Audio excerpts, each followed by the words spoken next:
Let's say Sparky completes a job, sends an invoice to his customer for $2,300, including GST. A little bit further down the line, customer pays, money goes into the bank, you've got $2,300. Simple, huh? Well, not really, because there's several things going on here. Let's have a look. One transaction can have multiple effects. It's not just money moving about. It can change accounts, can change balances, and it always has to satisfy the accounting equation. Do you remember what that was? Assets equals liabilities plus equity. So let's look at this invoice. What's actually happened? The Sparky's done some work. The work was $2,000. This is his invoice. On top of that is GST, that's VAT, sales tax in different countries. That's $300, it's 15% here, $300. Total invoice is $2,300. So the customer is going to have to pay $2,300. The customer owes $2,300. The Sparky is going to receive $2,000 for his work. But the $300 is a liability owed to the taxman. The Sparky is just keeping this amount for the taxman. It's not his money. He shouldn't spend it. Even though he's going to receive $2,300, he needs to know that he's only really made $2,000. So how should the Sparky treat this in his accounts? Let's draw some T accounts. What he's done, he's got some income. So he's going to have an income account. He's going to have a GST account. He's going to have a bank account and accounts receivable.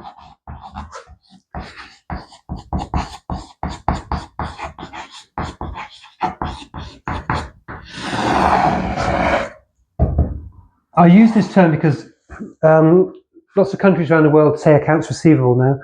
Your accountant might say not accounts receivable or payable. He might say debtors for this.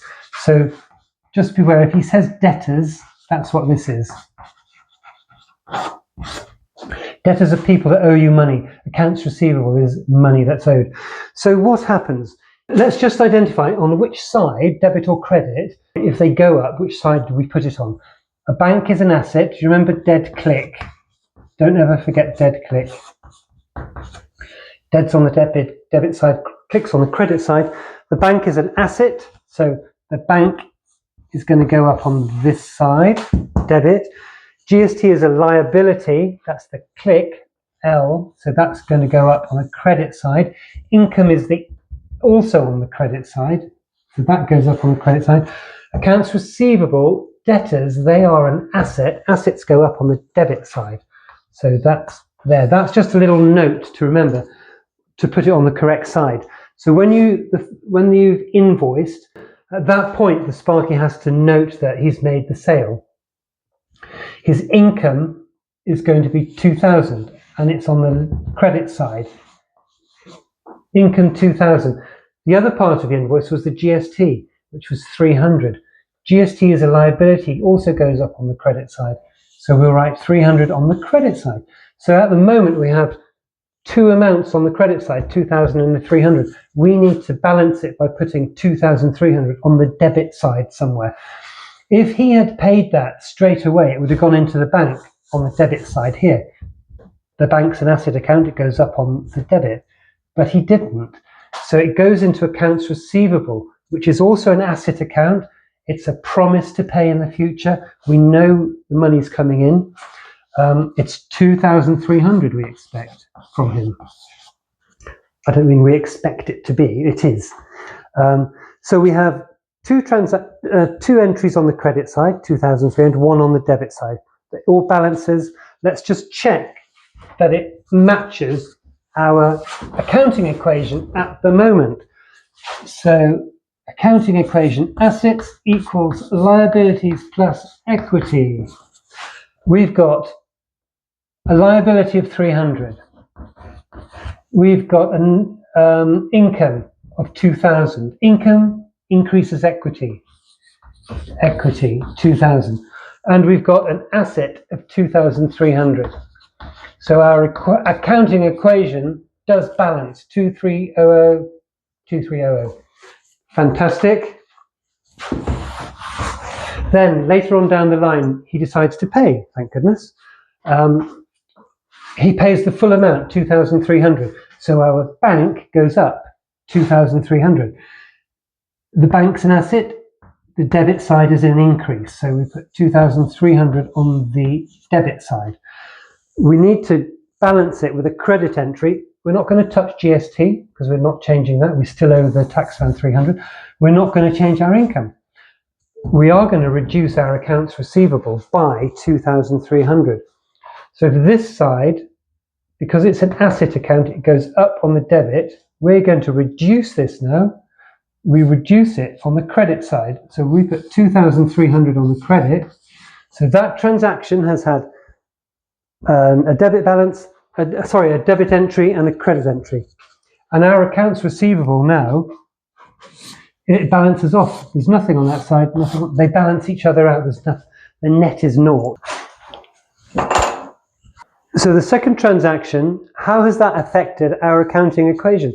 Not at all, because what we've done is increased one asset account and decreased another asset account, so the assets stay the same. We haven't affected liabilities or equity at all.